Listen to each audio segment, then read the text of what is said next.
Fair use.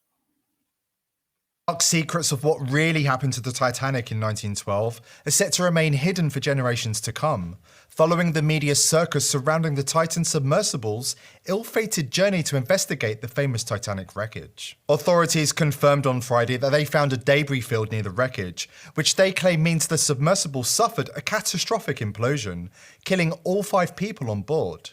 This is what they are telling us to believe.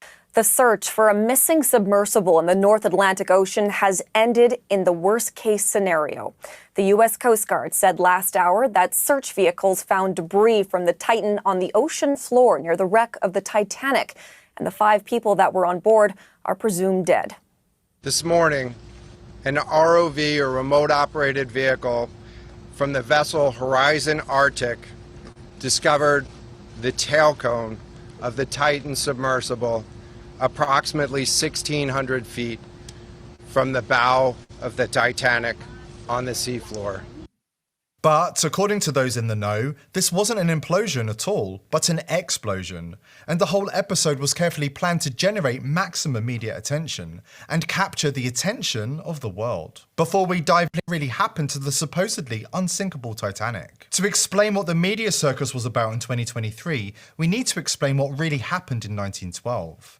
Millionaire banker JP Morgan planned the Titanic disaster to kill off rival millionaires Jacob Astor, Isidor Straus, and Benjamin Guggenheim. Morgan wanted to kill these influential millionaires because they opposed the creation of a privately owned Federal Reserve, which until that point had remained a controversial and unpopular concept that was widely rejected by the American people, who viewed it as a form of slavery to the elites. Unsurprisingly, for those who know their history, the Rothschild banking family were also involved in the conspiracy, arranging for the deaths of Strauss, Astor, and Guggenheim, and other influential figures to clear the path to total financial domination. Conveniently for JP Morgan, he pulled out of the voyage at the very last minute, citing an illness, in much the same way that many of the most wealthy and influential figures conveniently avoided dying in the 9/11 attacks on the World Trade Center. The sinking of the supposedly unsinkable Titanic confirmed JP Morgan and the Rothschilds at the very apex of the international banking cartel,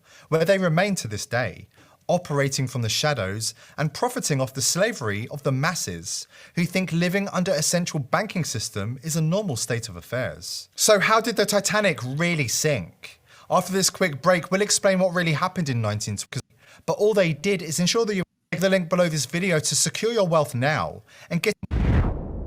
We've all become familiar with the phrase jet fuel can't melt steel beams, yet nobody is mentioning the obvious. Icebergs cannot cut through hardened steel hulls. And if you read through the primary sources from Titanic survivors, you'll notice a disturbing trend. The survivors don't mention an iceberg, but they do mention an incredible explosion that rocked the ship before it sank. According to experts, the Titanic was an inside job. And much like the World Trade Center buildings on 9/11, the structure was detonated by carefully placed explosives on the inside. Let's fast forward to 2023, a period in history when people are claiming the Titanic is cursed, and anybody who dares to investigate the famous wreckage is doomed to disaster. But the truth is less esoteric than that. There is no curse.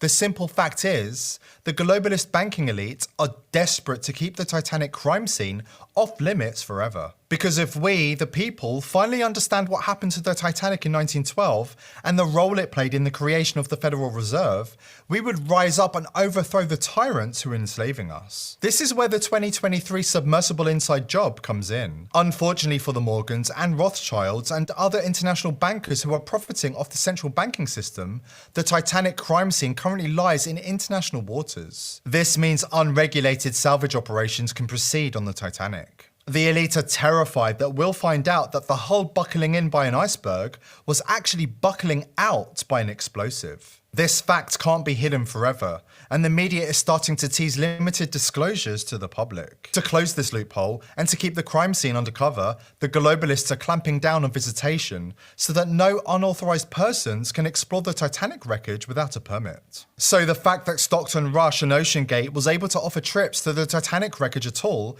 is more than a little suspect. The fact it was able to do it with an uncertified experimental submarine controlled by a wireless game controller does not make any sense. It's only when you consider the fact that OceanGate has direct links to the Rothschilds, including a Rothschild on the board of the company, that the pieces of the puzzle start to come together. There are no coincidences. The mainstream media was involved in the criminal cover-up of the crime in 1912 in order to provide cover for the great deception that was the creation of the Federal Reserve in 1913. And the mainstream media is also involved in covering up the Titan submersible inside job in 2023. Any well-laid assassination will have a fall guy to draw the attention of the public away from the real culprits. And the mainstream media has been instructed to portray Stockton Rush as the fall guy by convincing the world that the submersible was a ticking time bomb, held together by bits of string and superglue. With the attention of the public on all the wrong details, the globalist elite have swindled the masses all over again. And here's the kicker. The enormous amount of public interest generated by the wall-to-wall media coverage of the event will ensure that the Titanic wreckage will become heavily regulated again, and we'll never be allowed to explore the crime scene ourselves and discover what really happened and the role it played in our financial slavery. And let's face it, the elites love rubbing our faces in it. This was a plan in the works for years. The Simpsons has an incredible strike rate when it comes to predicting events perpetrated by the elite, and the Titanic submersible disaster is no different. They even knew there was going to be a father and son involved. Today I'm filled with joy, searching for treasure with my long-lost son.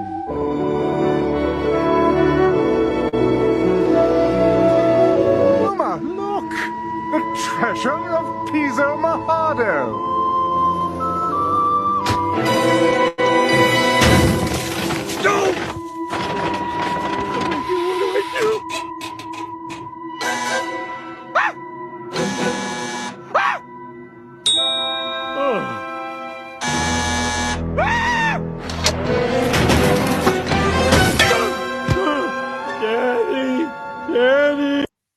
Given that we know the globalist elite like to mock us, is this another example of predictive programming?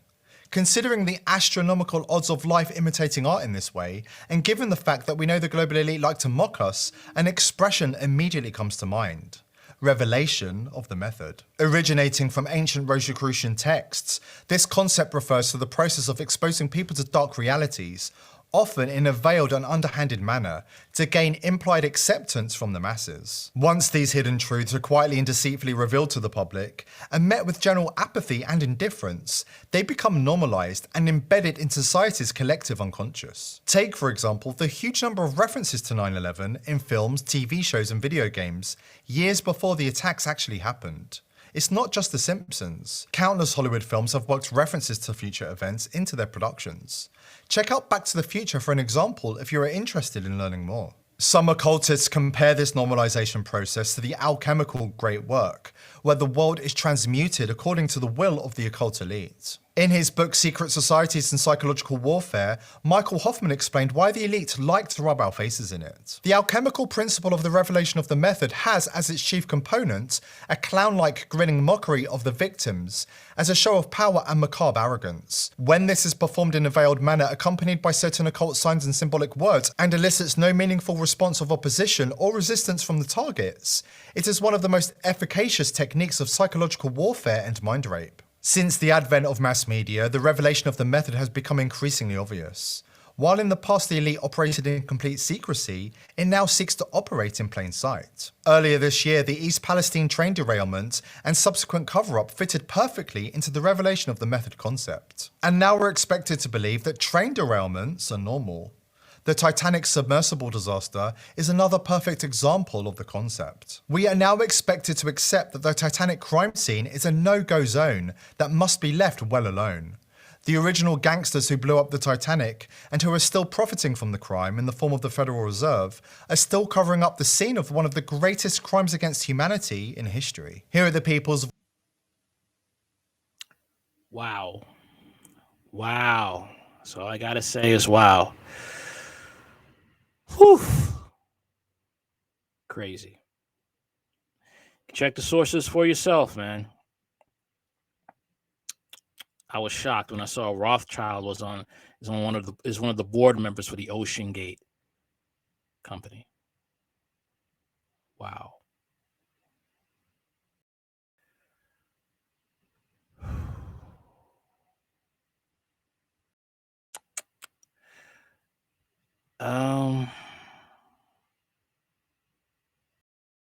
Yeah.